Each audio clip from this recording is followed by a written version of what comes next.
السلام عليكم ورحمة الله وبركاته.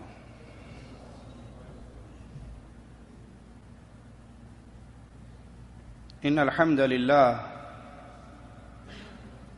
نحمده ونصلي على رسوله الكريم. أعوذ بالله من الشيطان الرجيم. بسم الله الرحمن الرحيم. وإن يمسسك الله بضر فلا كاشف له إلا هو وإن يمسسك بخير فهو على كل شيء قدير.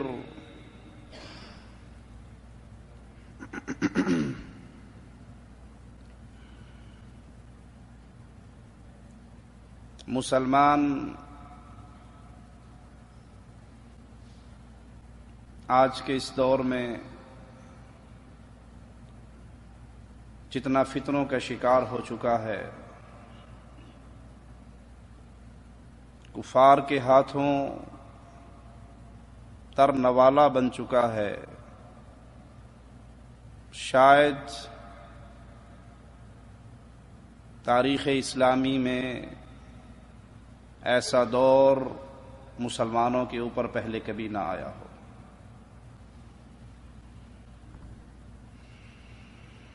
مسلمان کی عزت، مسلمان کا خون، مسلمان کا مال وہ بے قدر اور بے قیمت ہو گیا۔ اس کی وجہ یہ ہے کہ مسلمان نے، کلمہ پڑھنے والوں کی اکثریت نے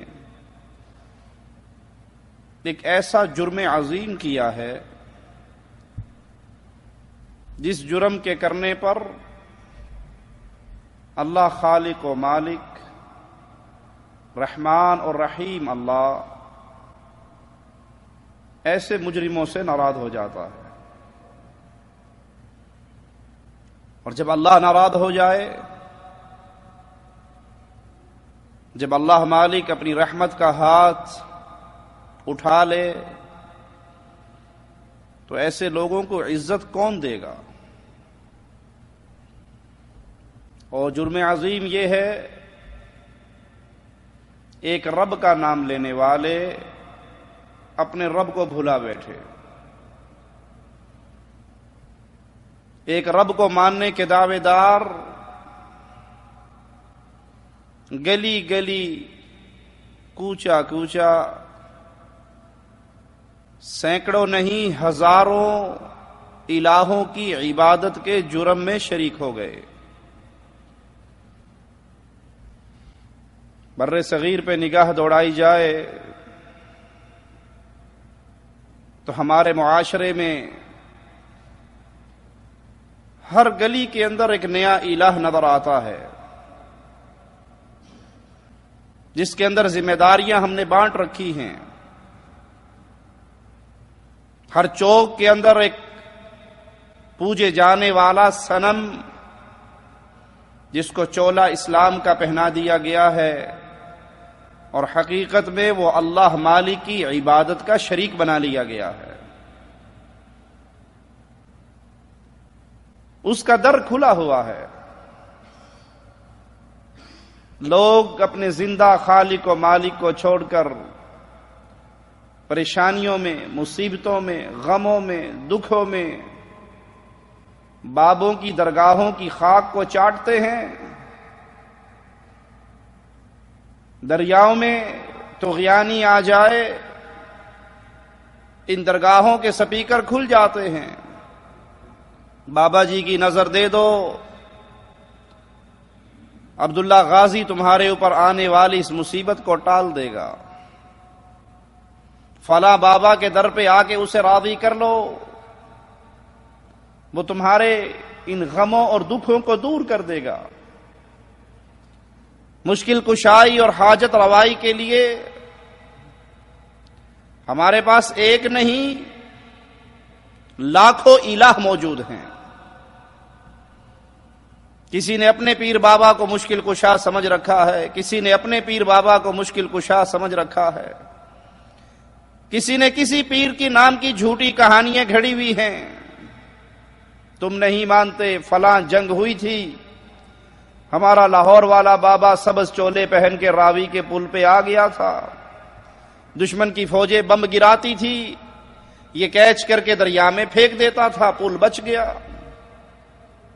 اور کوئی بعید نہیں کہ شیطان کسی پیر و بابا کے روپ میں ایسا کر کے دکھا دے اور لوگوں کے عقیدوں کی بربادی ہو جائے۔ اللہ کے ایک ولی نے ایک قبر پرست کو سمجھایا کہ غیر اللہ کے نام کی سبیلیں نہ دیا کرو، یہ بابا جی کے نام کی 11ویں نہ دیا کرو، یہ غیر اللہ کے نام کی نظر نہ دیا کرو، یہ انسان کو مشرک بنا دیتی ہے، شرک اکبر کا جرم انسان کو جہنم کی تہ میں پہنچا دیتا ہے۔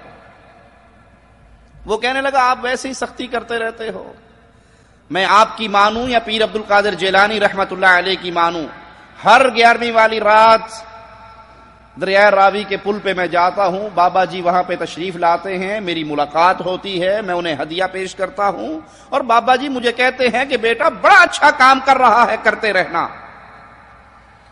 یہ اللہ کے ولی سمجھ گئے کہ یہ شیطان آتا ہے اور اولیاء کے نام پہ دھوکہ دیتا ہے، کہنے لگے اچھا ٹھیک ہے، اس دفعہ جب 11ویں کی رات کو جائے مجھے ساتھ لے جانا۔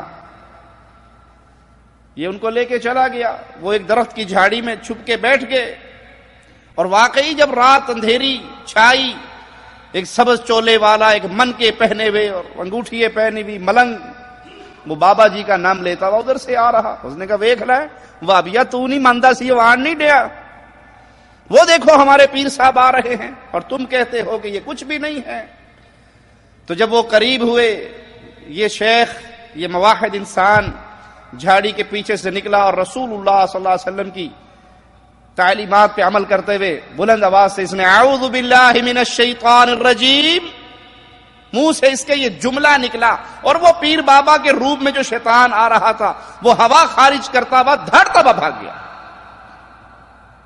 اور اس نے اس قبر پرست کو سمجھایا کہ بھائی یہ شیطان تھا، یہ جن تھا جو پیر کے نام پہ تجھے دھوکہ دے کے تیرے عقیدوں کو برباد کر رہا تھا۔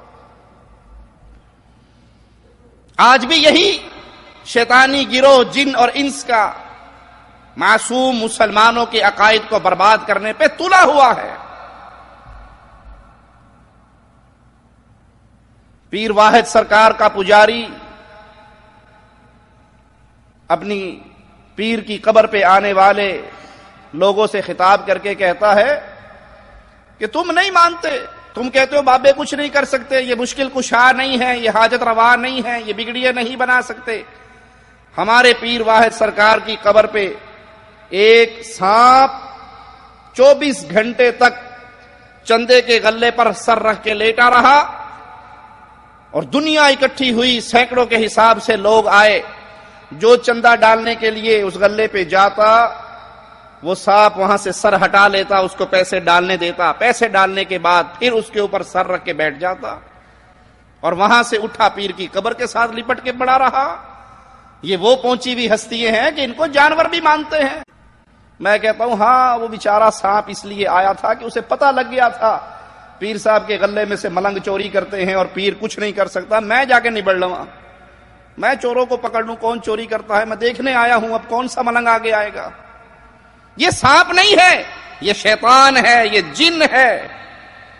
اور دلیل اس کی رسول اللہ صلی اللہ علیہ وسلم کا وہ فرمان ہے کہ جب تم اپنے گھر میں دیکھو سانپ کو تو اس کو مارنے سے پہلے یہ پیغام دو کہ اگر تو شیطان ہے تو ہمارے گھر سے چلا جا، اگر تو سانپ نہیں ہے، اللہ کی کوئی اور مخلوق ہے، یعنی جنات نے سانپ کا روپ دھارا ہوا ہے، تو چلا جا۔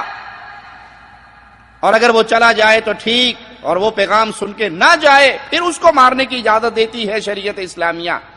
یہ جن سانپ کا روپ دھار کے لوگوں کی عقیدے کو خراب کرنے کے لیے ان قبروں پہ، ان مندروں پہ، ان ڈھیریوں پہ، ان بت خانوں پہ، غیر اللہ کی عبادت کے ان مرکزوں پہ آتے ہیں تاکہ انسانوں کی بد عقیدگی کا سامان کر سکے۔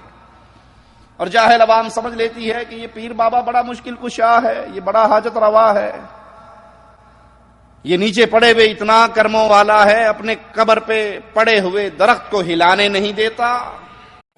آئیے اس عقیدے کو لے کے آج اللہ کے کلام کی طرف آتے ہیں کہ مشکل کشا ہے کون، مشکلیں ٹالنے والا کون ہے، اپنے رب کو پہچانے۔ کیا اللہ مشکل کشا ہے یا سینکڑوں مشکل کشا ہیں؟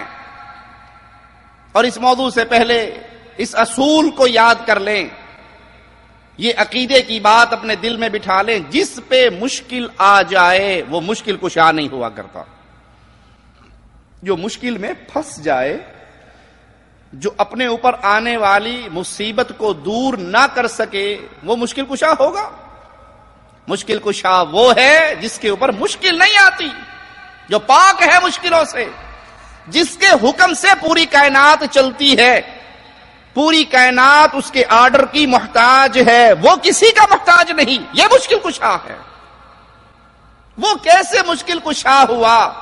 جس کو خود مشکلوں نے آ گھیرا، مصیبتوں نے آ گھیرا، پریشانیوں نے آ گھیرا، اور وہ اس مشکل میں پھنس گیا۔ یہ اصول ہے، جب اس اصول کو یاد کریں گے، لائیے اس کو فٹ کر لیں، انبیاء علیہم الصلاۃ والسلام کی جماعت سے لے کر دنیا کے ہر ولی کے اوپر وہ کون ہے جو مشکل سے بچ سکا؟ آدم علیہ الصلاۃ والسلام ابو البشر ہیں، کیا ان پہ مشکل نہیں آئی؟ کیا انہیں جنت سے نہیں نکالا گیا؟ کیا دنیا میں آ کے اللہ سے رو رو کے معافی نہیں مانگتے رہے؟ ایک لمبے عرصے کے بعد اللہ نے ان کی توبہ قبول نہیں کی؟ ابراہیم علیہ الصلاۃ والسلام، پیارے نبی علیہ الصلاۃ والسلام کے جد امجد، کیا ان پہ مشکل نہیں آئی؟ کیا ان کے بابا نے ان کو گھر سے نہیں نکال دیا؟ کیا قوم اور بادشاہ نے مل کے آگ میں نہیں ڈال دیا؟ یونس علیہ الصلاۃ والسلام کیا مچھلی کے پیٹ میں پکڑے نہیں گئے؟ کیا وہاں سے اللہ کو نہیں پکارا؟ موسیٰ علیہ الصلاۃ والسلام، عیسیٰ علیہ الصلاۃ والسلام، وہ کون سے نبی ہیں جن پر پریشانیاں، مصیبتیں، غم اور دکھ نہ آئے ہوں، اور ان غموں کے اندر انہوں نے اپنے رب کے دربار میں درخواستیں نہ پیش کی ہوں؟ امام الانبیاء، امام کائنات، امام اعظم، قائد اعظم، رہبر اعظم محمد الرسول اللہ صلی اللہ علیہ وسلم، سیرت نبوی کو پڑھ لیجئے، آپ پہ پریشانیاں، مشکلیں، آزمائشیں،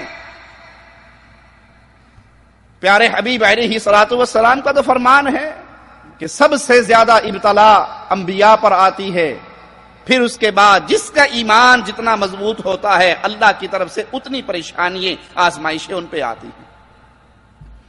پیارے حبیب ایک ایسے معاشرے میں زندہ ہیں، 40 سال ایک ایسے معاشرے میں گزارے ہیں جہاں آپ کی اتنی عزت ہے کہ آپ کو صادق اور امین کے نام سے پکارا جاتا ہے۔ آپ 40 سالہ زندگی ان کے سامنے پیش کرتے ہیں کہ کوئی ایک لمحے پہ تم انگلی اٹھا سکتے ہو تو اٹھاؤ۔ جس معاشرے میں انسان کو اتنا مقام اور عزت ملی ہو، اس معاشرے میں جب وہ پیارے حبیب صلی اللہ علیہ وسلم قولوا لا الہ الا اللہ کا واضح لگاتے ہیں، ابو لہب پتھر کی بارش کرتا ہے، بد دعائیں دیتا ہے، تیرے ہاتھ ٹوٹ جائیں، نعوذ باللہ، یہ بد جملے اپنی زبان سے امام کائنات کے لیے نکالتا ہے۔ دنیا دشمن ہو جاتی ہے، آپ کے گھر کے سامنے کانٹے بچھائے جاتے ہیں، ابو لہب کی بیوی کانٹے لکڑیاں اکٹھی کر کے لاتی ہے آپ کو ایذا دینے کے لیے، آپ کے گردن مبارک میں کپڑا ڈال کے ایک ظالم بل دیتا ہے، آپ کے اوپر اونٹ کی اوجڑی پھینکی جاتی ہے، آپ کی 2 بیٹیوں کو گھر بیٹھے ابو لہب کے بیٹے طلاق دے جاتے ہیں، آپ کو مجبور کر کے مکہ چھوڑنے پہ مجبور کر دیا جاتا ہے، اور اس سے پہلے آپ اہل طائف کے پاس پیغام لے کے جاتے ہیں جو پتھروں سے کرتے ہیں۔ پوری دنیا کے پیر و فقیر، مرشد و حضرت، شیخ و امام اکٹھے ہو جائیں، کائنات ساری مل کے امام اعظم محمد الرسول اللہ صلی اللہ علیہ وسلم کے برابر نہیں ہو سکتی۔ یہ بحث تو بہت بعد میں ہے کہ سیدنا علی مشکل کشا ہے یا پیر جیلانی مشکل کشا ہے یا کوئی اور حضرت مشکل کشا ہے. یہاں تو ہم ذکر کر رہے ہیں اس ہستی کا کہ زندگی میں اگر اس کائنات کے اندر مخلوق میں تولا جائے تو محمد کریم فدا ہو ابی و امی صلی اللہ علیہ وسلم سے بڑھ کر شان، عزت، مقام، مرتبے والا کوئی پیدا ہی نہیں ہوا. یہ ان پر مصیبتیں آئی ہیں، یہ ان پر پریشانیاں آئی ہیں. یہ احد کا میدان ہے، امام الانبیاء کو زخمی حالت میں گڑھے میں گرا دیا گیا ہے. یہ احد کا میدان ہے، امام کائنات محمد الرسول اللہ صلی اللہ علیہ وسلم کی طرف کفار بڑھ رہے ہیں اور آپ اپنے جانثاروں سے کہہ رہے ہیں من یردہم عنا وہو رفیقی فی الجنہ.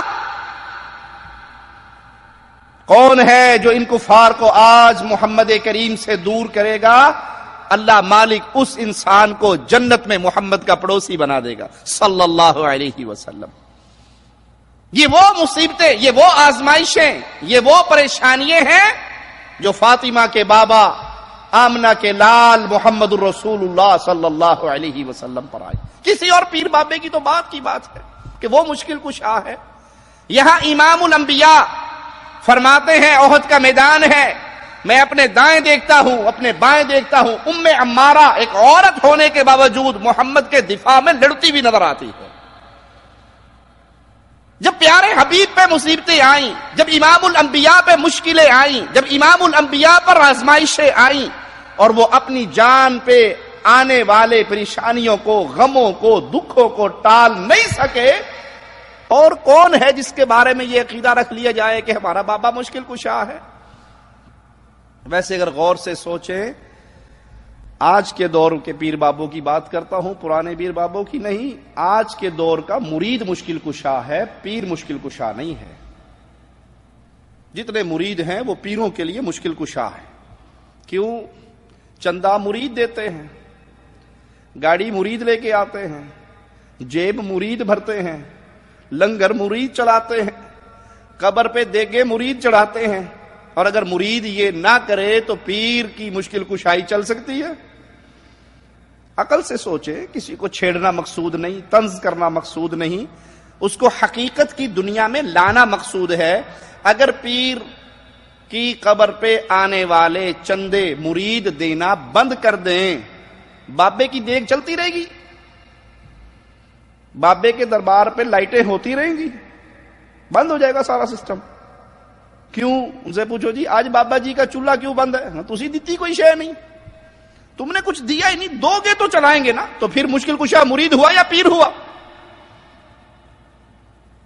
یہ جھوٹی کہانیاں ہیں، یہ بد عقیدگی کی انتہا ہے کہ اس بیچارے کو جو فوت ہو کے زمین میں دفن ہو گیا، جو فوت ہونے کے بعد 2-2.5 میٹر مٹی کے نیچے اتار دیا گیا، اب اس کا معاملہ اس کے اللہ کے ساتھ ہے. نیک ہے تو اللہ کی جنت میں ہے، وہ قبر جنت کا باغ ہے، جہاں تک اس کی نگاہ جاتی ہے اس قبر کو فراغ کر دیا گیا ہے. اس کے نیچے جنت کے لبادے، جنت کے لباس، جنت کے بسترے، جنت کی کھڑکیاں، یہ سارے ماجرے ٹھیک ہیں، لیکن وہ ہے اس دنیا میں نہیں، اگلے جہان میں. اس دنیا میں جب تھا، مرنے کے بعد تو مجبور تھا کوئی اس کا سنجا کروائے، مجبور تھا کوئی اس کی طہارت کروائے، مجبور تھا کوئی اس کے کپڑے اتارے، مجبور تھا کوئی اس کو غسل دے، مجبور تھا کوئی اسے قبر میں اتارے، مجبور تھا اس کا قبر کے اوپر مٹی ڈال کے اس سوراخ کو بند کرے. جو اتنا مجبور تھا وہ کیسے قبروں میں دفن ہو کے مشکل کشا بن گیا؟ مشکل کشا صرف ایک اللہ ہے. آئیے اللہ پالی کا فرمان سنتے ہیں. وَإِن يَمْسَسْكَ اللَّهُ بِضُرٍّ فَلَا كَاشِفَ لَهُ إِلَّا هُوَ. اگر تجھے اللہ کی طرف سے کوئی مصیبت آ جائے، کوئی پریشانی آ جائے، کوئی غم آ جائے، کوئی دکھ آ جائے، فَلَا كَاشِفَ لَهُ إِلَّا هُوَ، اللہ کے علاوہ اس مشکل کو ٹالنے والا کوئی مشکل کشا نہیں ہے. رسول کریم صلی اللہ علیہ وسلم امام الانبیاء ہیں، امام کائنات ہیں، امام اعظم ہیں، رہبر اعظم ہیں صلی اللہ علیہ وسلم، اور آپ کی زندگی کا ایک ایک دن پکار پکار کر آزمائشیں اور پریشانیاں بتا رہا ہے. آپ سجدے میں گئے نماز پڑھتے ہوئے، زمین پہ ہاتھ رکھے، وہیں بچھو بیٹھا تھا، بچھو نے کاٹ لیا، آپ نے سلام پھیر کر کہا اللہ اس پہ لعنت کرے، نہ نبی کو چھوڑتا ہے نہ غیر نبی کو۔ ایک روایت میں ہے نہ نمازی کو چھوڑتا ہے نہ غیر نمازی کو۔ یہ مشکل نہیں آئی، کس نے شفا دی؟ کس نے اس مشکل کو ٹالا؟ کس نے اس غم کو دور کیا؟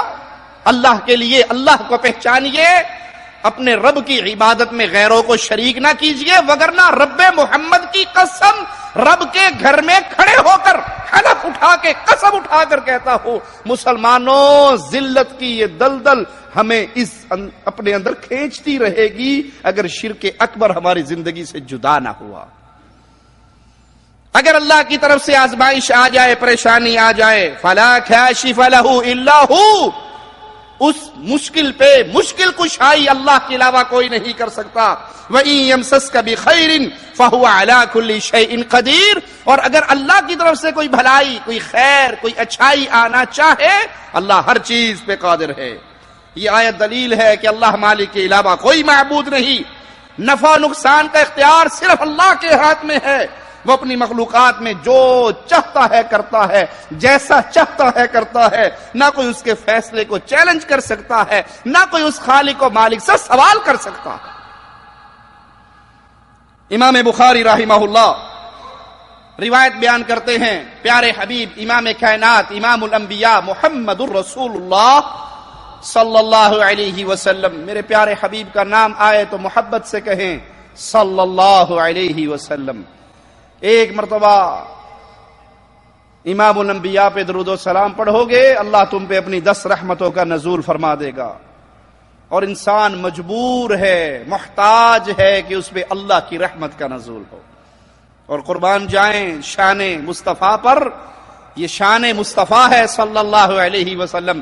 تم ایک مرتبہ کہہ دو صلی اللہ علیہ وسلم، رحمان تمہارے اوپر 10 رحمتوں کا نزول فرمائے گا۔ پیارے حبیب علیہ الصلوۃ والسلام فرماتے ہیں اللہم لا مانع لما اعطیت، اے اللہ جو تو دے اسے کوئی روک نہیں سکتا۔ کیا پیارے الفاظ ہیں، مالک مولا کی شان کتنی واضح، دو ٹوک امام الانبیاء بیان فرمان، اے اللہ جو تو دے، تو دینا چاہے اسے کوئی نہیں روک سکتا، کوئی پیر نہیں روک سکتا، کوئی فقیر نہیں روک سکتا، کوئی بابا نہیں روک سکتا، کوئی شیخ نہیں روک سکتا۔ وَلَا مُعْتِيَ لِمَا مَنَعْتَ، اور جس چیز سے اللہ تو روک لے، جو تو منع کر دے، جو تو نہ دینا چاہے۔ بڑے بڑے پیروں کو آپ ان کی ہسٹری پڑھ کے دیکھ لیں، جن کے بارے میں مشہور ہے یہ اولاد دیتے ہیں، یہ فلاں دیتے ہیں، یہ فلاں دیتے ہیں، یہ فلاں کرتے ہیں، ان کی اپنی ہسٹری پڑھیں گے وہ خود آپ کو بے اولاد نظر آئیں گے۔ جن کے بارے میں مشہور ہے کہ یہ جھولیے بھر دیتے ہیں، کسی کو خالی نہیں جانے دیتے، ان کی زندگی پڑھ کے دیکھیے، اولاد سے ان کی اپنی جھولی خالی رہی۔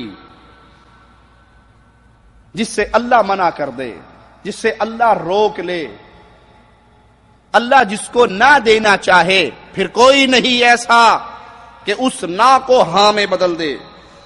وَلَا يَنْفَعُ ذَا الْجَدِّ مِنْكَ الْجَدِّ، یہ مالک کی تعریف ہے جو امام الانبیاء ہمیں کروا رہے ہیں، اور کسی صاحب حیثیت کو اس کی حیثیت تیرے مقابلے میں نفع نہیں پہنچا سکتی۔ اللہ کی طرف سے اگر انکار ہو، مالک کی طرف سے اگر کسی کو کچھ نہ مل رہا ہو، دنیا میں کوئی ایسی ہستی نہیں ہے جو اپنی شان، اپنے مقام، اپنی عزت، اپنے مرتبت کی بنیاد پہ اس نہ کو ہاں کر دے۔ سادہ لفظوں میں یوں سن لیجئے، جس کے جہنمی ہونے کا فیصلہ اللہ فرما دے کہ یہ جہنم میں جائے گا، اب کوئی نہیں بدل سکتا۔ جس کے جنتی ہونے کا فیصلہ مالک فرما دے، اسے کوئی جہنمی نہیں بنا سکتا۔ کسی کے ذہن میں آئے گا، آپ کہتے ہیں کہ جس کے جہنمی ہونے کا فیصلہ اللہ فرما دے وہ جنت میں نہیں جا سکتا۔ رسول اللہ صلی اللہ علیہ وسلم کی سفارش سے کتنے جہنمی جنت میں جائیں گے؟ شہداء کی سفارش سے لوگ جنت میں جائیں گے۔ بھائی وہاں بھی اللہ کی اجازت ہوگی، جس کے لیے ہوگی، جس کو ہوگی وہی سفارش کرے گا۔ امام الانبیاء بھی سفارش کریں گے، کب؟ حدیث میں آتا ہے کہ میں لمبا سجدہ کروں گا، لمبا سجدہ کروں گا، وہ تسبیحات بیان کروں گا جو آج مجھے نہیں معلوم، اس موقع پہ رب میرے اوپر القاء کرے گا۔ اس سجدے کے بعد اللہ مالک فرمائے گا ارفع رأسک یا محمد صلی اللہ علیہ وسلم، اے پیارے حبیب اپنے سر کو اٹھائیے، مانگیے جو مانگتے ہو۔ پیارے نبی کب مانگیں گے؟ جب اللہ اجازت دے گا۔ سر کو کب اٹھائیں گے؟ جب اللہ اجازت دے گا۔ وہاں اللہ کی اجازت سے فیصلے ہونے ہیں۔ اگر رب نے کسی کے لیے جہنم لکھ دی، اب کوئی نہیں جو رب کے فیصلے کو بدل دے۔ وہ شاعر جھوٹ بولتا ہے حضرت علی کی شان کے اندر کہ تم مولا علی کو کیا سمجھو، مولا علی تو جہنم کے دروازے پہ کھڑے ہو جائیں گے، اور جو ملنگ ان کے جہنم میں جا رہے ہوں گے وہ پکڑ پکڑ کے چھین چھین کے جنت۔ جھوٹ بولتا ہے وہ قوال جو کہتا ہے خدا کے پلے میں سوائے وحدانیت کے کیا رکھا ہے، جو لینا ہے وہ لے لیں گے درے مصطفیٰ۔ اللہ کے پلے میں سوائے وحدانیت کے کچھ نہیں ہے، جو کچھ لینا ہے پگلی وہ مل رہا ہے محمد کے شہر میں۔ یہ قوال جھوٹ بولتا ہے۔ پیارے حبیب خود دعا سکھا رہے ہیں، لا مانع لما اعطیت، اللہ جو تو دے کوئی منع نہیں کر سکتا، جس سے تو منع کر دے وہ کوئی دے نہیں سکتا۔ کسی کی حیثیت تیرے مقابلے میں کسی کو فائدہ نہیں پہنچا سکتی۔ سنن ترمذی میں سیدنا عبداللہ ابن عباس رضی اللہ عنہما سے روایت ہے، فرماتے ہیں ایک دن میں رسول اللہ صلی اللہ علیہ وسلم کے پیچھے سواری پہ سوار تھا۔ آپ نے فرمایا یا غلام، اے لڑکے، انی اعلمک کلمات، میں تجھے کچھ کلمات نہ یاد کرواؤں، کچھ دعائیں نہ سکھا دوں، کچھ الفاظ نہ یاد کرواؤں؟ احفظ اللہ یحفظ، تو اللہ کی شریعت کی، اللہ کے حکموں کی، اللہ کے قوانین کی حفاظت کر، اللہ تیری حفاظت کرے گا۔ احفظ اللہ تجدہ تجاہک، تو اللہ کے احکامات پر عمل کر، اللہ کی ارشادات پہ عمل کر، اللہ کی شریعت کے حکموں کو اپنے سامنے رکھ، جب کبھی تجھ میں پریشانی آئے گی رب کی رحمت کو اپنے سامنے پائے گا۔ حدیث میں آتا نہیں، وہ 3 اشخاص جو غار میں گئے اور پتھر آگے غار کو بند کر گیا، انہوں نے اللہ کے حکموں کو اپنی زندگی میں سامنے رکھا تھا۔ ایک نے مزدور رکھا، مزدوری کروائی، پیسے دینے لگا، تو مزدور کے دل میں آیا بڑے تھوڑے پیسے دے رہا ہے، ناراض ہو کے چھوڑ کے چلا گیا۔ اس نے یہ نہیں کہا کہ جان چھوٹی، چلو فری میں کام ہو گیا ہمارا، جیب میں نہیں ڈالے۔ اس نے کہا اللہ میری اس سے یہ بات طے تھی، اب یہ چھوڑ کر گیا، میرا قصور نہیں۔ ان پیسوں کی اس نے 1 بکری لے لی، کاروبار میں لگا دیے۔ وہ 1 بکری سے 2، 2 سے 3، 3 سے درجنوں، سینکڑوں ہو گئی، پھیل گیا اس کا ریوڑ۔ وہ مزدور، اسے پھر کبھی ضرورت پڑی، اس نے کہا چلو جو مل رہے تھے وہ تو لے لوں۔ وہ پھر مانگنے کے لیے آ گیا، بھائی وہ دے دے، میرے تھوڑے سے پیسے تیرے پاس تھے، مجبور ہوں۔ اس نے کہا تھوڑے سے پیسے نہیں، اس پہاڑوں کی اس وادی کے درمیان یہ جتنی بکریاں ہیں ساری تیری ہیں۔ اس نے کہا مذاق کرتا ہے مجھ سے، میں غریب آدمی ہوں، میرے تو تھوڑے سے پیسے تھے۔ کہا نہیں اللہ کے بندے، وہ تھوڑے سے پیسے میں نے کاروبار میں لگائے، اللہ نے اس میں ایسی برکت دی، اب یہ سارا مال، یہ ایڑ، یہ چرانے والے چرواہے سارے تیرے ہیں، لے جا۔ کہتا ہے اللہ تیرے حکم کو اپنے سامنے رکھا تھا، اب اس مصیبت میں پھنس گیا ہوں، رب کی رحمت فوراً پہنچی اور وہ پتھر وہاں سے ہٹ گیا۔ دوسرے نے اپنے باپ ماں کے ساتھ نیکی کے قصے کو بیان کیا، تیسرے نے ایک مجبور کزن کے قصے کو بیان کیا کہ اللہ تیرا حکم تھا، اس نے کہا تھا اتق اللہ، اللہ سے ڈر، اور اس تنہائی میں تیرے ڈر کے علاوہ مجھے اس گناہ سے روکنے والا کوئی نہیں تھا، کوئی پولیس، کوئی تھانے دار، کوئی فوج نہیں تھی۔ ڈر آیا دل میں، خالق نے پکڑ لیا تو کیا جواب دوں گا، اور میں رک گیا، میں نے تیرے حکموں کو یاد رکھا، آج مصیبت میں پھنسا ہوں تو مجھے یاد رکھ۔ حدیث میں آتا ہے پتھر ہٹ گیا۔ اللہ کے پیارے حبیب سیدنا عبداللہ ابن عباس کو کلمات سکھا رہے ہیں، اللہ کے حکموں کو یاد رکھ، اللہ تجھے یاد رکھے گا۔ کیا معنی؟ جب تو مصیبت میں پھنس جائے گا اللہ کی مدد آئے گی، اللہ کے احکامات پہ چلتا رہے، ہمیشہ اس کو اپنے سامنے پائے گا۔ کبھی پکار کے دیکھنا، کبھی مانگ کے دیکھنا، کبھی سوال کر کے دیکھنا پھر اللہ اپنی رحمت سے کیسے تیرے مسئلوں کو حل کرتا۔ کیوں؟ مشکل کشا اللہ ہے، مگر یہ ساری باتیں سکھانے کی کیا ضرورت تھی؟ رسول اللہ صلی اللہ علیہ وسلم فرما دیتے، اے ابن عباس جب مصیبت آئے تو کہا کر یا رسول اللہ مدد، میں آ کے تیری مشکل ٹال دوں گا۔ ابن عباس کہا کر یا علی مدد، یا علی مولا مشکل کشا میری کشتی پار لگا دینا، اور مولا علی پہنچ کے فوراً تیری کشتی پار لگا دیں گے۔ آپ نے یہ نہیں سکھایا، کیا سکھایا کہ مشکل کشا اللہ ہے، زندگی میں شریعت کے مطابق چلے گا، اللہ تیری مشکل کشائی کر دے گا، اس کی رحمت تجھے ڈھانپ لے گی، کوئی ایسا موقع نہیں آئے گا کہ تو اپنے مالک کو پکارے اور پھر نا امید اور مایوس ہو جائے۔ وہ رب اپنی رحمت سے تیری پریشانیوں کو، تیرے غموں کو، تیرے دکھوں کو ٹال دے گا۔ اذا سألت فاسأل اللہ، یہ باتیں کسی پیر و مرشد کی نہیں، کسی شیخ و حضرت کی نہیں کہ کوئی کہے کہ جی مولوی صاحب اپنے بزرگوں کی باتیں کر رہے ہیں، ہمارے پاس اپنے بزرگ ہیں، ہمیں کیا ضرورت ہے ماننے کی۔ میں اس کی بات کر رہا ہوں جس کا نام ہے محمد الرسول اللہ صلی اللہ علیہ وسلم۔ میں اس کا فرمان سنا رہا ہوں جس کا نام کلمے میں نہ لو، جس کی رسالت کی گواہی نہ دو، اللہ کی قسم کوئی بندہ مسلمان نہیں ہو سکتا۔ یہ کوئی بریلوی دیوبندی وہابی سنی کا جھگڑا نہیں ہے، یہ امام الانبیاء کے فرامین ہیں، اور محمد کریم دیوبندیوں کے بھی رسول، بریلویوں کے بھی رسول، اہل حدیثوں کے بھی رسول، جو مسلمان کہلاتا ہے وہ ان کو اپنا رسول مانتا ہے۔ میں اختلافات کو ختم کرنے کی دعوت دے رہا ہوں۔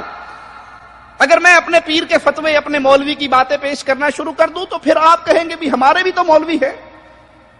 میں کہتا ہوں سب کا احترام کیجئے، محمد کے احترام کے بعد کیجئے صلی اللہ علیہ وسلم۔ یہ فرمان رسول ہے، اپنے چچیرے بھائی کو تعلیم دے رہے ہیں۔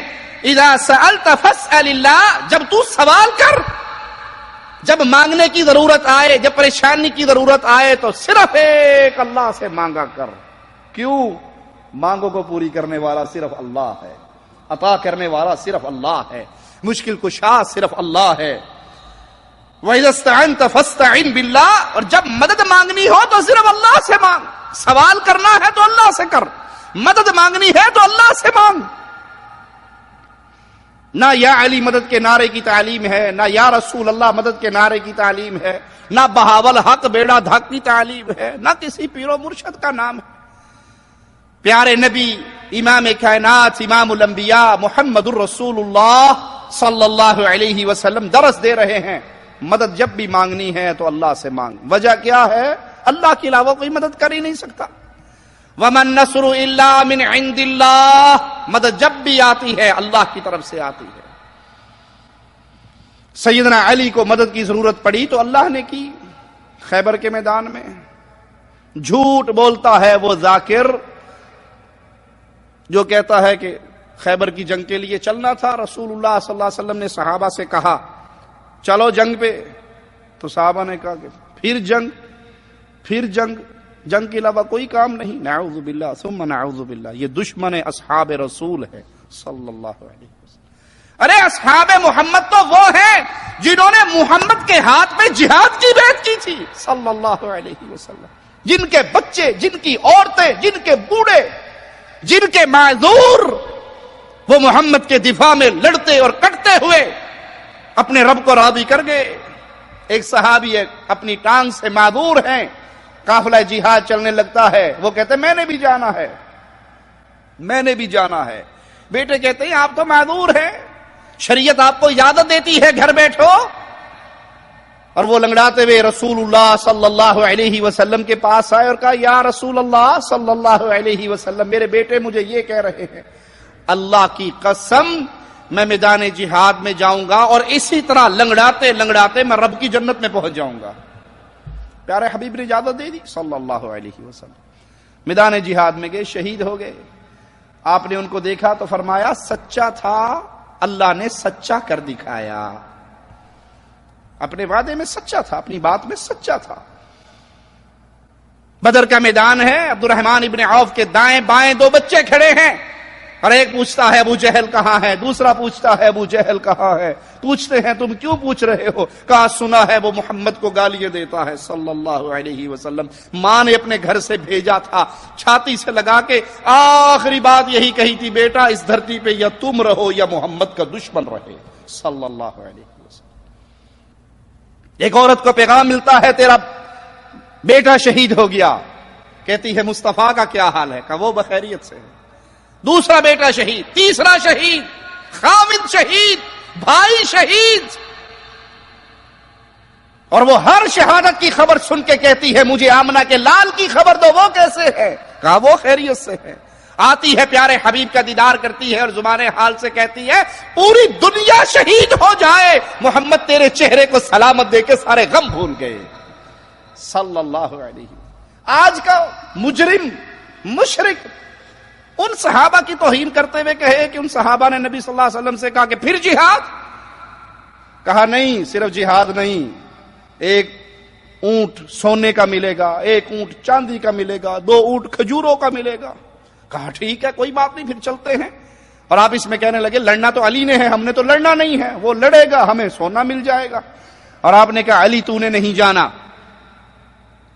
تو صحابہ نے کہا اللہ کے نبی علی نہیں جائے گا تو لڑے گا کون؟ کہا تم لڑو گے۔ کہا نہیں مذاق نہیں کرو، لڑے گا تو علی، ہم تو ویسے ساتھ جا رہے ہیں مال غنیمت لینے کے لیے۔ آپ علی کو چھوڑ کے خیبر میں چلے گئے، جنگ شروع ہو گئی، روز ہار ہوتی رہی، روز شکست ہوتی رہی۔ خیبر کے اندر عورتیں جب رسول صلی اللہ علیہ وسلم کی توہین کرنے لگی تو آپ نے مصلی بچھا کر اللہ سے کہا میں نہیں کہتا تھا اس کو ساتھ لے کے جاؤں، تو نے کہا تھا یہاں چھوڑ دے، اب ان سے کون لڑے گا؟ میرے صحابہ تو ہار گئے، نعوذ باللہ ثم نعوذ باللہ، نقل کفر نباشد۔ تو پھر علی خیبر کے اندر آسمان سے آیت کی طرح نازل ہوئے اور جا کے مرہب کا سر کاٹا اور کہا یہ سیدنا علی رضی اللہ عنہ وارضا اللہ کی مخلوق ہے، اللہ کے بندے ہیں، ان پر بھی مصیبت آتی تھی تو اللہ مدد کرتا تھا، رسول اللہ پر پریشانی آتی تھی تو اللہ مدد کرتا تھا۔ اسی لیے اللہ کے نبی صلی اللہ علیہ وسلم کہہ رہے ہیں وَإِذَا اسْتَعَنْتَ فَاسْتَعِنْ بِاللَّهِ، اے ابن عباس جب بھی مدد مانگنی ہو تو صرف ایک اللہ سے مانگنا۔ وَاعْلَمْ أَنَّ الْأُمَّةَ لَوْ اجْتَمَعَتْ عَلَىٰ أَن يَنْفَعُوكَ بِشَيْءٍ لَمْ يَنْفَعُوكَ إِلَّا بِشَيْءٍ قَدْ كَتَبَهُ اللَّهُ لَكَ۔ اور یاد رکھ، جملے کو سنیے گا، صحیح بخاری کی یہ روایت، پیارے حبیب کا یہ فرمان، ابن عباس کو یہ درس سمجھا رہا ہے کہ اللہ کے علاوہ کوئی مشکل کشا نہیں ہے۔ پیارے حبیب علیہ الصلوۃ والسلام فرما رہے یاد رکھ، پوری امت اکٹھی ہو کے تیرا کوئی فائدہ کرنا چاہے نہیں کر سکتی سوائے اس فائدے کے جو اللہ نے تیرے نصیب میں لکھ دیا ہے۔ پوری امت اکٹھی ہو جائے تجھے کچھ دینا چاہے نہیں دے سکتی سوائے اس کے جو رب نے تیرے حق میں فیصلہ کر دیا۔ وَإِنِ اجْتَمَعُوا عَلَىٰ أَن يَضُرُّوكَ بِشَيْءٍ لَمْ يَضُرُّوكَ إِلَّا بِشَيْءٍ قَدْ كَتَبَهُ اللَّهُ عَلَيْكَ۔ اور اگر پوری امت مل کے تیرا نقصان کرنا چاہے، تجھے تیرا کچھ بگاڑنا چاہے، تجھے کوئی دکھ دینا چاہے، پوری امت تجھے غم نہیں دے سکتی سوائے اتنے کے جتنا اللہ نے تیرے لیے لکھ دیا ہے۔ تو مشکل کشا کون ہوا؟ پوری امت تجھے کوئی فائدہ دینا چاہے ایک رتی کا فائدہ نہیں دے سکتی سوائے وہ جو اللہ نے تیرے حق میں فیصلہ کر دیا۔ پوری امت تیرے پر نقصان کے لیے کوئی پلاننگ کر لے، مل جائے تجھے مارنے کاٹنے جلانے کے لیے نہیں کر سکتی سوائے جتنا اللہ نے تیرے نصیب میں لکھ دیا۔ جملہ سنیے گا اور اس جملے کو اپنے دل میں اتاریے گا۔ تھوڑی تھوڑی پریشانیاں آ جاتی ہیں لوگوں پہ، لوگ خودکشی کرنے کے لیے تیار ہو جاتے ہیں، کوئی گلے کاٹ لیتے ہیں، کوئی پنکھے سے لٹک جاتے ہیں، کوئی ٹرین سے چھلانگے مار دیتا ہے، کوئی زہر پی لیتا ہے، کوئی گاڑی کے سامنے آ جاتا ہے، کوئی اپنے پسٹل سے اپنے آپ کو فائر کر لیتا ہے۔ پیارے حبیب صلی اللہ علیہ وسلم کی رحمتوں پہ قربان جائیں، 1400 سال پہلے ہمیں خبر دے کر گئے، اور کتنی پیاری خبر ہے، رفعت الاقلام وجفت الصحف، قلمیں اٹھا لی گئی، تقدیر کے رجسٹر خشک ہو گئے۔ کیا معنی؟ تمہارے نصیب میں جو ہے وہ لکھ دیا گیا ہے۔ اب جو تمہیں کوئی کہے یہ کر دوں گا، وہ کر دوں گا، وہ کر دوں گا، اسے کہا تو صرف وہی کر سکے گا جو میرے اللہ نے لکھا ہے، اس سے زیادہ نہیں کر سکے گا۔ اگر میرے اللہ نے میری نصیب میں موت لکھی ہے، تیرے ہاتھ پہ لکھی ہے تو آگے رہے گی، اور اگر اللہ نے نہیں لکھی، پوری دنیا کے پیر و فقیر، مولوی و ملا، مرشد و درویش اکٹھے ہو جائیں، ہمیں بھائی کوئی بھی موضوع دے دیں، کسی بھی درس کے لیے بلا لیں، اللہ کی توفیق سے جب تک رب کی توحید کا پیغام نہ سنائیں، اللہ کی قسم سکون ہی نہیں آتا۔ موضوع پورا ہی نہیں ہوتا، دل کو قرار ہی نہیں ملتا جب تک یہ نہ کہہ لے یہ مردہ داتا نہیں ہے، داتا اپنے عرش پہ ہے۔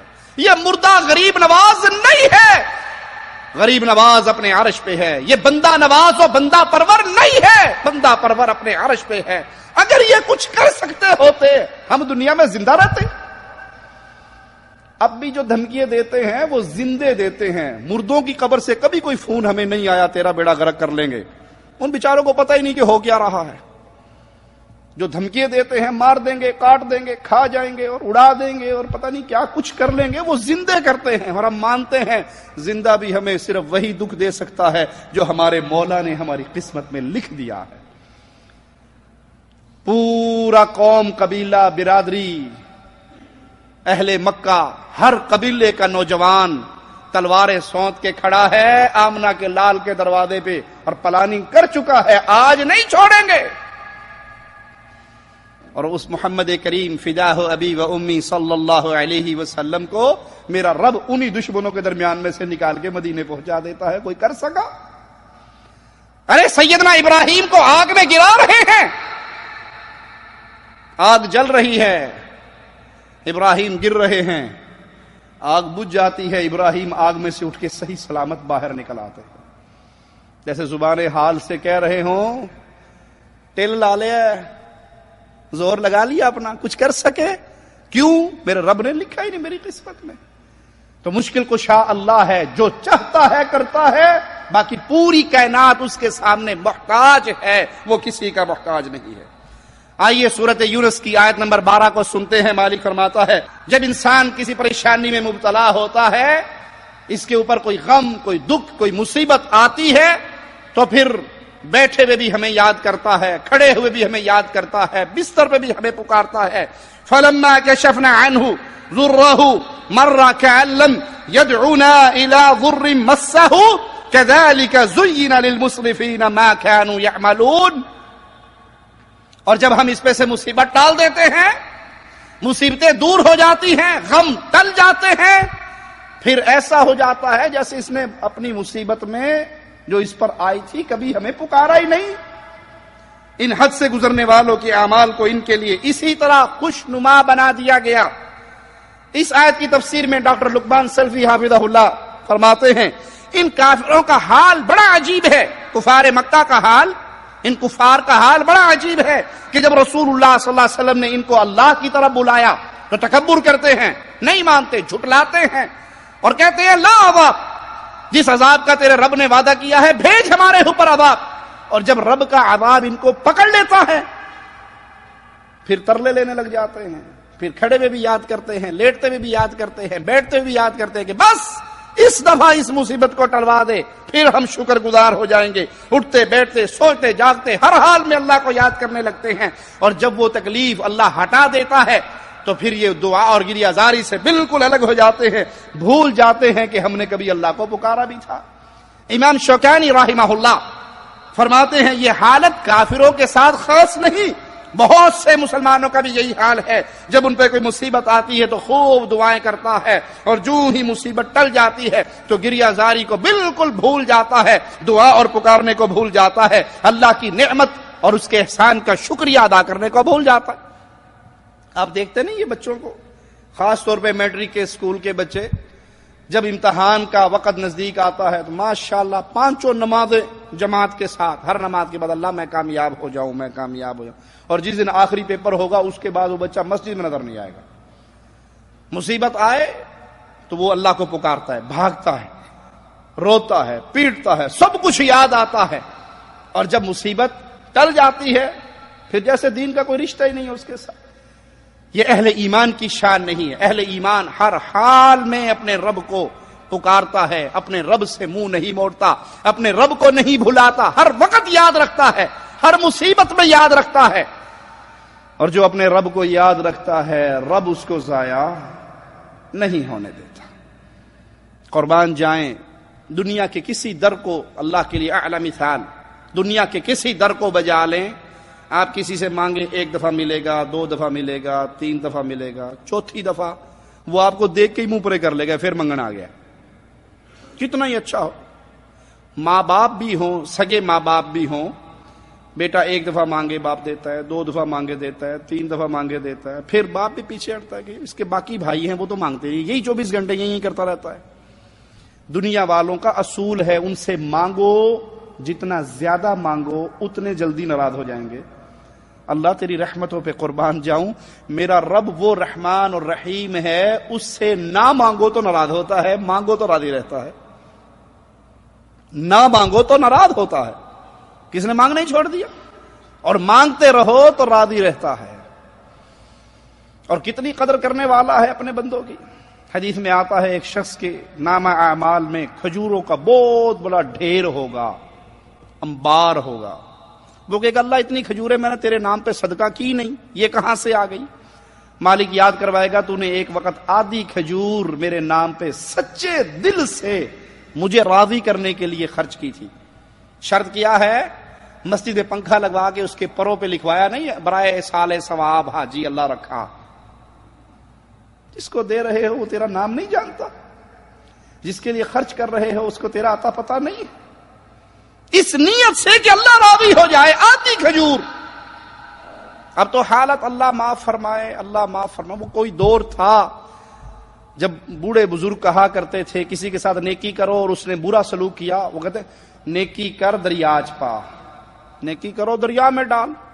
اب کہتے ہیں نیکی کرو کیمرے میں ڈالو، ایک ایک بات کو ریکارڈ کرو، پھر اس کے بڑے بڑے فوٹو بناؤ، پھر اپنے کمرے میں لگا جی ماشاءاللہ ہم نے یہ کیا، ماشاءاللہ ہم نے۔ کس کو دکھا رہے ہو، کس کو سنا رہے ہو؟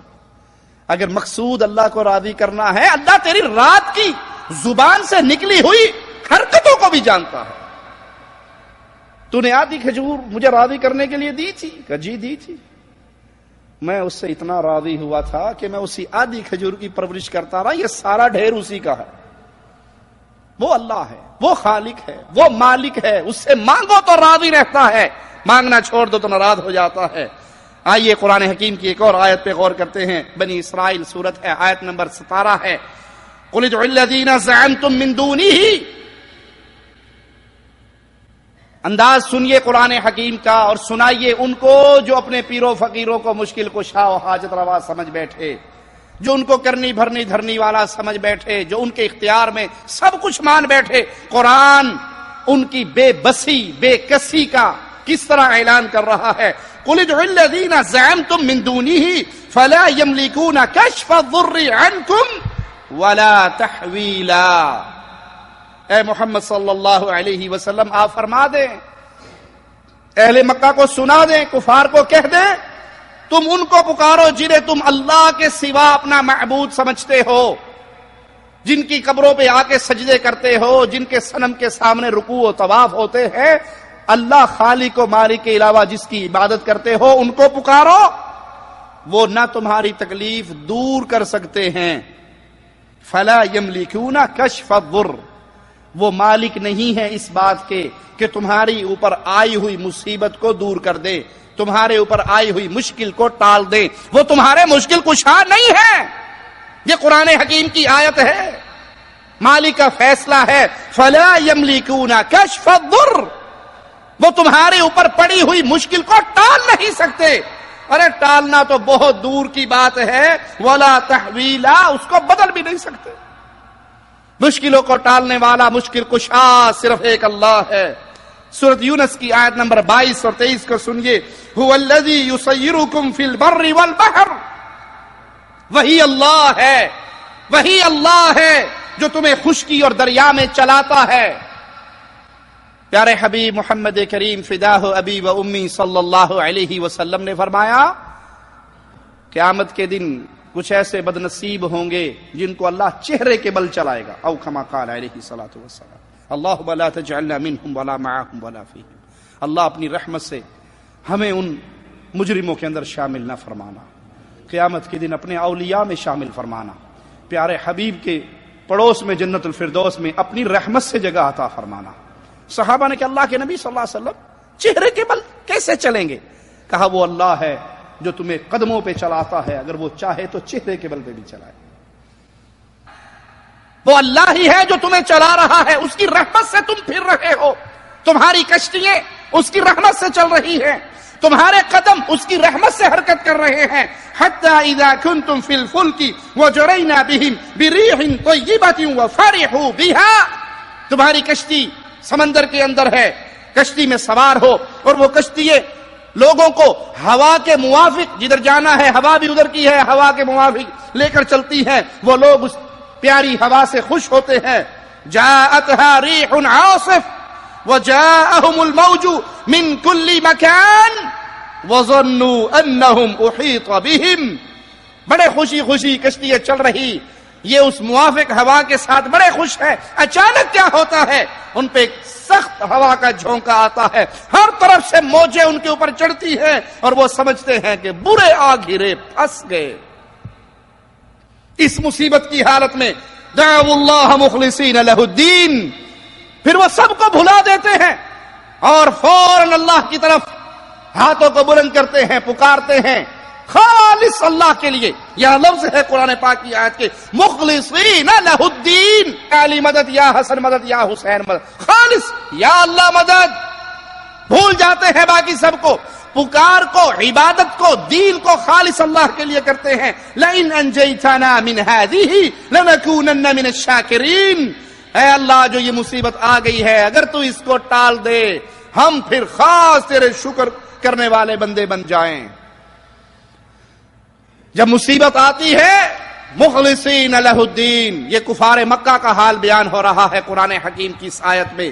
وہ سب کو بھلا دیتے تھے، ان کو کوئی یاد نہیں رہتا تھا سوائے اللہ مالک کے، اور کہا کرتے تھے بس اس عذاب سے ہمیں بچا لے، ہم خالص شکر گزار تیرے بندے بن جائیں گے. فلما انجاہم اذا ہم یبغون فی الارض بغیر الحق، پھر جب اللہ انہیں اس عذاب سے، اس مصیبت سے، اس مشکل سے مشکل کشائی کر دیتا، ٹال دیتا، تو یہ زمین میں ناحق سرکشی کرنے لگتے. وما بكم من نعمت فمن اللہ ثم اذا مسکم الضر فالیہ تجأرون، تمہارے پاس جتنی بھی نعمتیں ہیں وہ سب اللہ کی دی ہوئی ہیں. یہ ایک آیت اگر انسان غور سے سمجھ کے دل میں بٹھا لے، رب محمد کی قسم وہ کبھی غیر اللہ کی عبادت نہیں کرے گا. مالک کے فرمان کو پھر ذرا غور سے سنیے. وما بکم من نعمت فمن اللہ، تمہارے پاس جتنی نعمتیں ہیں وہ ساری کی ساری تمہیں اللہ نے عطا کی ہے. یہ آنکھیں نعمت ہیں یا نہیں؟ جی آنکھیں نعمت ہیں، کس نے دی ہیں؟ اس نعمت کی قدر کا پوچھنا ہے تو نابینوں سے، اندھوں سے، بیچاروں سے پوچھو. یہ کس نے دی ہیں آنکھیں؟ کسی کی زبان پہ کسی پیر بابے شیخ حضرت مرشد کا نام آئے گا؟ یہ زبان نعمت ہے یا نہیں؟ یہ زبان نعمت ہے یا نہیں؟ اس کی قدر پوچھنی ہے تو گونگوں سے پوچھ کے دیکھو جو بیچارے بولنے سے عاجز ہے. یہ کان اللہ کی دی ہوئی نعمت نہیں ہے؟ پوچھو ان سے جو سماعت سے محروم ہیں، بہرے ہیں، اس نعمت کی قدر کتنی ہے. ارے اللہ کی نعمت ہے. یہ زبان پہ جو تھوک، یہ لعاب جو آتا ہے، یہ اللہ کی نعمت نہیں؟ ایک بہت بڑے عالم کا درس سن رہے، انہوں نے ایک واقعہ سنایا. ایک شخص کا آپریشن ہوا گلے کا، اور غلطی سے اس آپریشن کے اندر وہ رگ کٹ گئی جس سے تھوک اس کی زبان تک آتا تھا یا تھوک بنتا تھا، وہ بھی کٹ گئی. اب وہ مریض صحت یاب تو ہو گیا، اور اس کی ساری زندگی کیسی ہے کہ اس کے ہاتھ میں ایک گلاس پانی کا رہتا ہے. جب اس نے بولنا ہے پہلے زبان پہ چند قطرے پانی ڈالتا ہے، زبان گلی ہوتی ہے تو بات کر سکتا ہے، زبان خشک ہو جاتی ہے تو وہ بات بھی نہیں کر سکتا.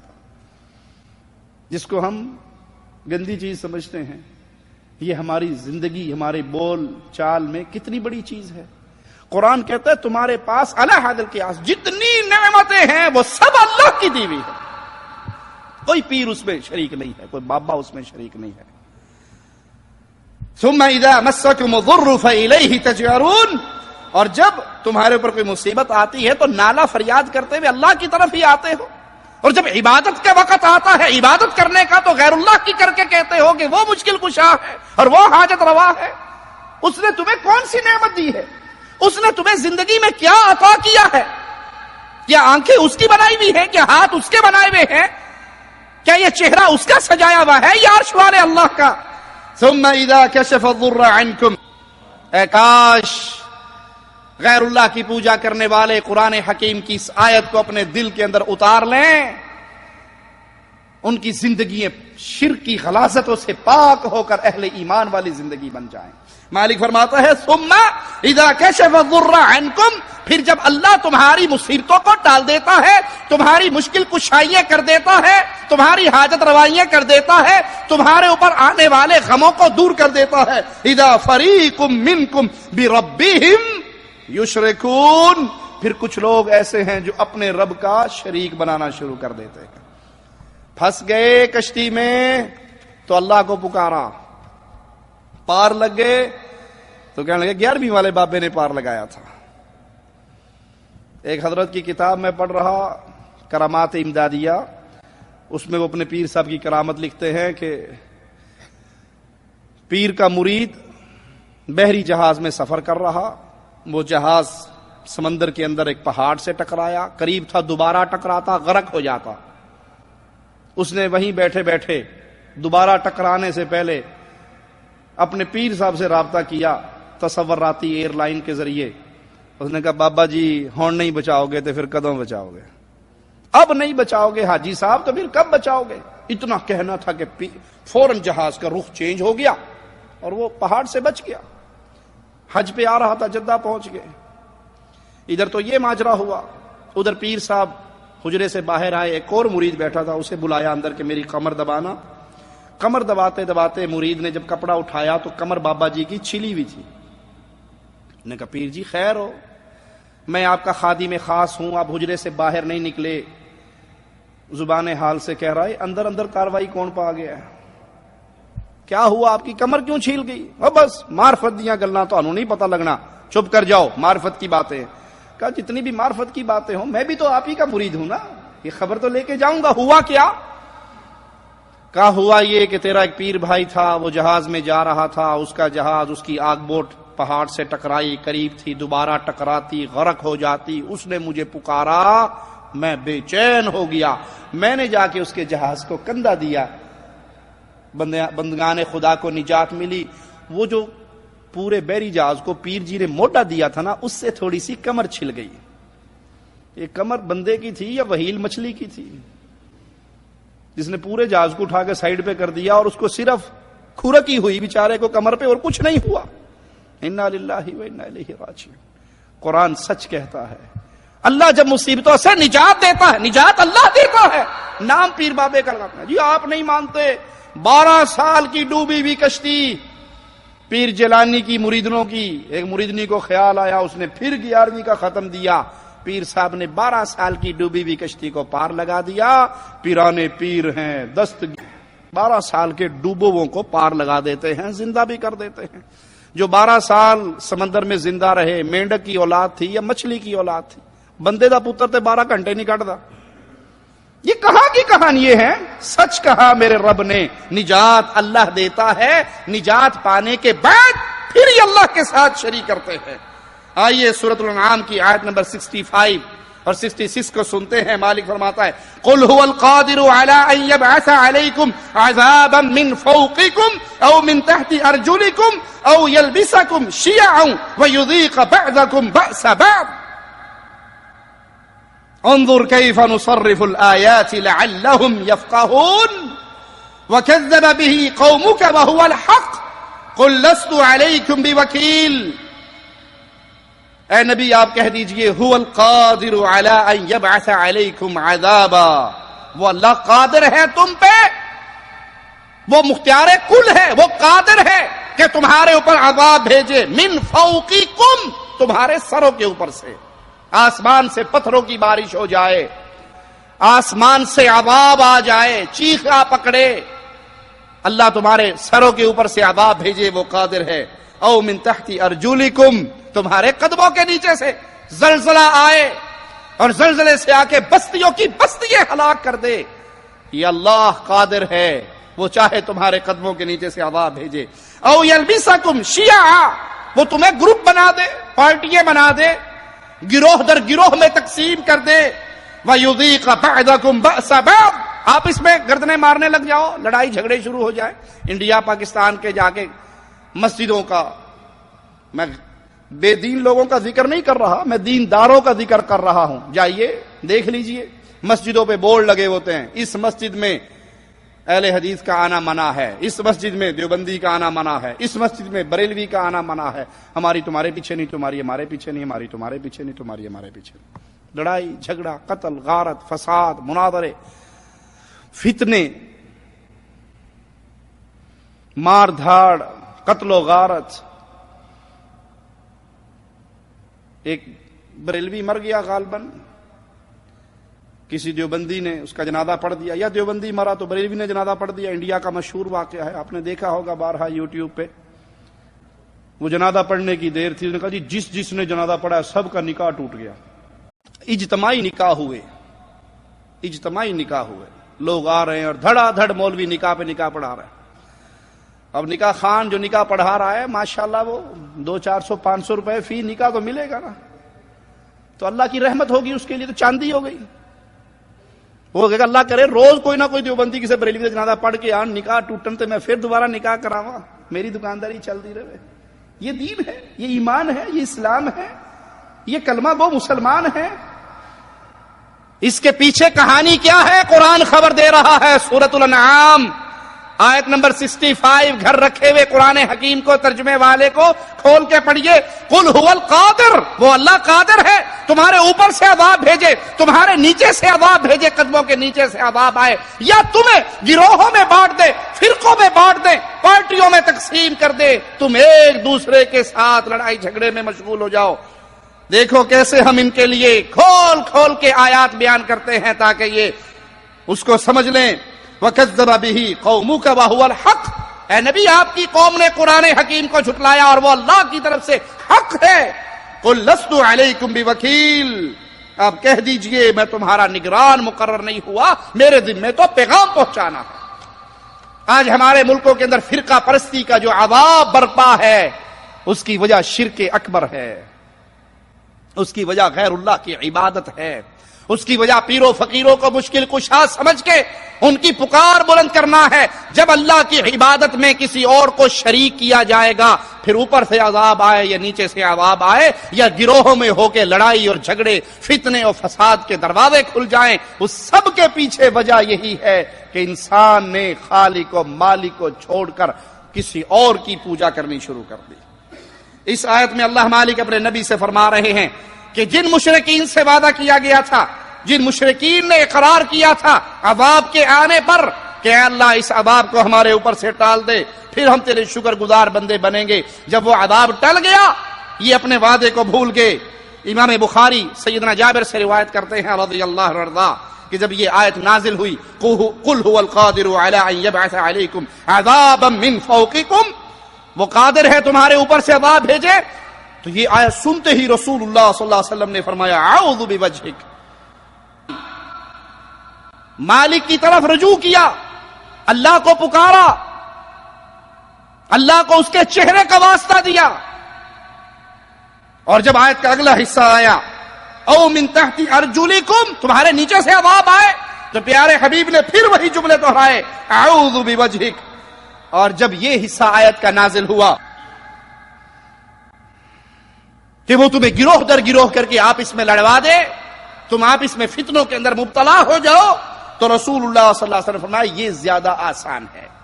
وہ جو عذاب والا ماجرا ہے اس پہ پیارے حبیب ڈر گئے، اور گروہ بندیوں اور انتشار پہ اس عذاب کی نسبت اس کو ہلکا جانا۔ امام مسلم سیدنا سعد بن ابی وقاص رضی اللہ عنہ سے روایت کرتے ہیں کہ ایک دن ہم رسول اللہ صلی اللہ علیہ وسلم کے ساتھ ایک قریشی بستی سے واپس آ رہے، راستے میں بنی معاویہ کی مسجد آئی، آپ اس کے پاس سے گزرے تو آپ مسجد میں گئے، 2 رکعت نماز ادا کی، ہم نے بھی آپ کے ساتھ 2 رکعت نماز ادا کی، تو رسول اللہ صلی اللہ علیہ وسلم نے لمبی دعا کی، دعا مانگنے کے بعد ہماری طرف منہ کیا اور فرمایا میں نے اپنے اللہ سے 3 سوال کیے۔ یہ روایت صحیح مسلم میں ہے، میں نے اپنے اللہ سے 3 سوال کیے، 3 دعائیں کی، اللہ نے میری 2 دعاؤں کو قبول کر لیا اور 1 دعا کو رد کر دیا۔ پیارے نبی نے کس سے دعا کی؟ جی اللہ سے۔ اگر نبی مشکل کشا خود ہیں، مختار کل خود ہیں، تو نبی کو مانگنے کی ضرورت؟ مختار کل جس کے اختیار میں سب کچھ جو چاہے کرے، سیاہ و سفید کا مالک، جس کے بارے میں ظالموں نے مشہور جھوٹ کیا ہوا ہے کہ اللہ نے کہا ایک اس بی بی کو جو عبادت کرتی کرتی کرتی بڑے لمبے عرصے کے بعد مکہ پہنچی، تسبیح اس کے ہاتھ میں ذکر اذکار کر رہی اور اللہ کو پکارا تو اللہ نے کہا میرے پلے میں سوائے وحدت کے کیا رکھا ہے، جو لینا ہے وہ لے لے، محمد کے شہر سے خیر بٹ رہی ہے، محمد کے شہر میں صلی اللہ علیہ وسلم۔ یہ جھوٹی کہانیاں ہیں۔ اگر پیارے حبیب کا اختیار ایسا ہوتا تو آپ کو دعا مانگنے کی ضرورت کیا ہوتی؟ آپ مختار کل ہوتے، فیصلہ کرتے یوں ہوگا یوں نہیں ہوگا، نہیں، آپ اللہ کے بندے تھے، اللہ سے سوال کرتے تھے، اور اللہ مختار کل چاہے محمد کریم کی دعا کو قبول کرے چاہے رد کر دے صلی اللہ علیہ وسلم۔ اللہ وہ ہستی ہے چاہے اپنے بندے، اپنے رسول، اپنے حبیب محمد الرسول اللہ صلی اللہ علیہ وسلم کی دعا کو قبول کرے چاہے نہ قبول کرے، کیونکہ مختار کل صرف اللہ ہے، باقی سارے اللہ کے در کے سوالی ہیں۔ پہلی دعا اللہ کے نبی نے کی صلی اللہ علیہ وسلم جو قبول ہو گئی، اے اللہ میری امت پہ قحط سالی ایسی مسلط نہ کرنا کہ ساری امت ہی مر جائے، قحط سالی کے عذاب کو ان کے اوپر مسلط نہ کرنا۔ اللہ مالک نے یہ دعا قبول کر لی۔ پیارے حبیب علیہ الصلوۃ والسلام نے دوسری دعا کی، میری امت میں اجتماعی عذاب، جیسے پہلی قوموں پہ عذاب آیا اور پوری قومیں نسلیں برباد کر دی، ایسا عذاب نہ بھیجنا کہ پوری امت ہلاک ہو جائے۔ اللہ نے اس دعا کو قبول کیا۔ رسول اللہ صلی اللہ علیہ وسلم نے تیسری دعا کی، اے اللہ میری امت میں ایسا نہ کرنا کہ یہ گروہ در گروہ بن کے آپس میں لڑائی جھگڑے کے اندر پڑ جائیں، فساد اور فتنے کا شکار ہو جائیں۔ اس دعا کو اللہ نے رد کر دیا، کیونکہ مشکل کشا اور حاجت روا اور مختار کل محمد کریم نہیں ہے، محمد کے رب ہے، محمد کا رب علیہ الصلوۃ والسلام۔ پیارے حبیب جس کو پکار رہے ہیں وہ مشکل کشا ہے، وہ مختار کل ہے۔ ارے اللہ کے بندو، جب پیارے نبی اللہ کے در کے سوالی ہیں تو اور وہ کون سی ہستی ہے جس کو یہ کہہ دیا جائے یہ مشکل کشا ہے، یہ مختار کل ہے، یہ جو چاہتا ہے کر گزرتا ہے۔ آئیے سورۃ یونس کی آیت نمبر 107 کو سنتے ہیں، وَإِن يَمْسَسْكَ اللَّهُ بِضُرٍّ فَلَا كَاشِفَ لَهُ إِلَّا هُوَ۔ اگر تمہیں کوئی مصیبت آ پکڑے، تمہارے اوپر کوئی عذاب آ جائے، تو اللہ کے علاوہ اس مشکل کو ٹالنے والا کوئی نہیں۔ وَإِن يُرِدْكَ بِخَيْرٍ فَلَا رَادَّ لِفَضْلِهِ يُصِيبُ بِهِ مَن يَشَاءُ مِنْ عِبَادِهِ وَهُوَ الْغَفُورُ الرَّحِيمُ۔ اللہ مصیبت ڈالے کوئی ٹال نہیں سکتا، اور اللہ اگر خیر تمہیں عطا کرنا چاہے، خیر دینا چاہے، تو اللہ کی دی ہوئی خیر کو کوئی روک نہیں سکتا۔ وہ اپنے بندوں میں جو چاہتا ہے، جسے چاہتا ہے اپنے فضل سے عطا کرتا ہے۔ وہ مغفرت کرنے والا، نہایت معاف کرنے والا، مہربان ہے۔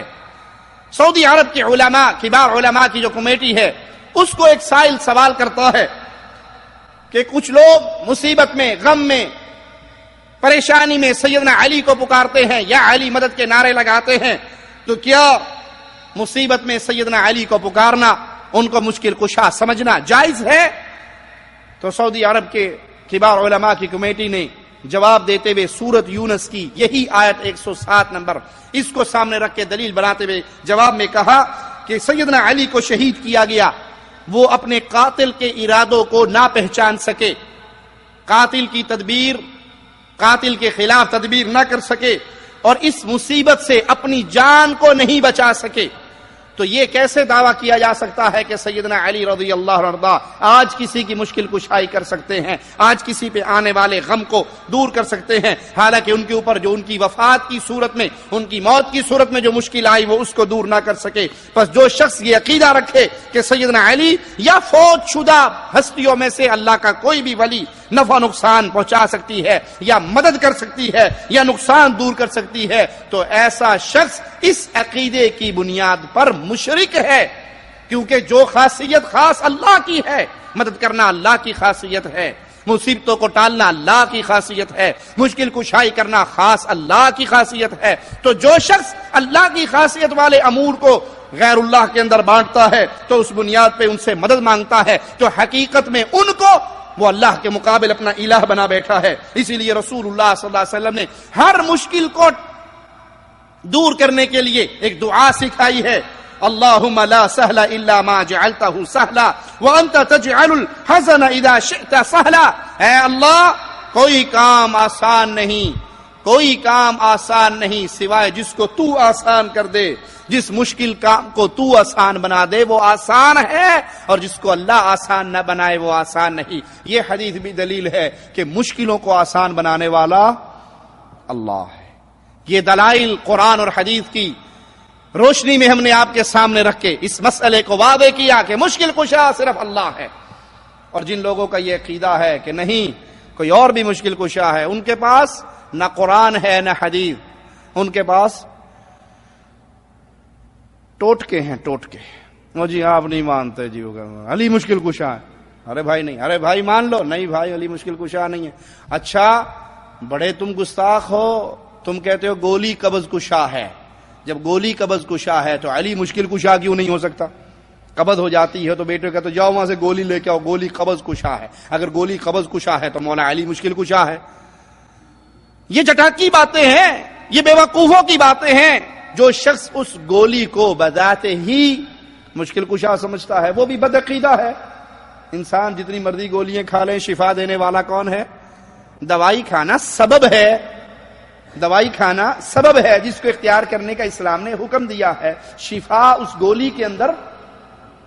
جب بھی دوائی کھائیں عقیدہ رکھیں اللہ تیرے شریعت کا ہمیں حکم ہے، اسباب اختیار کریں، کر رہے ہیں، اس میں شفا نہیں ہے، شفا تیرے پاس ہے۔ تو اللہ کو پکاریے اپنی مشکلات میں، اپنی پریشانیوں میں، اپنے غموں میں، اس کو پہچانیے، اپنے اللہ کو پہچانیے۔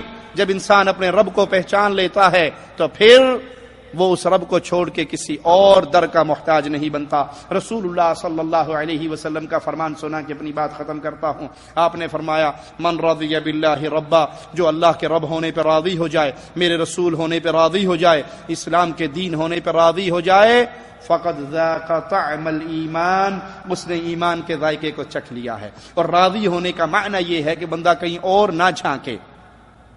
جو اللہ کے رب ہونے پر راضی ہو گیا اب اسے کسی اور در کی ضرورت نہیں رہی۔ جو رسول اللہ کے امام الانبیاء ہونے پر راضی ہو گیا اب اسے کسی اور کے طریقے کی ضرورت نہیں رہی۔ جو اسلام کے دین ہونے پر راضی ہو گیا اسے کسی اور دین سے رہنمائی لینے کی ضرورت نہیں رہی۔ اللہ سے دعا ہے اللہ ہمارے گناہوں کو معاف فرمائے، اللہ ہماری خطاؤں کو معاف فرمائے، اللہ ہمیں دین پہ قائم اور دائم رکھے، زندہ رکھے، ایمان پہ رکھے، موت دے تو اس حال میں دے اللہ ہم سے راضی ہو، ہم اپنے اللہ سے راضی ہوں۔ اقول قولی ھذا واستغفر اللہ لی ولکم ولسائر المسلمین فاستغفروہ انہ هو الغفور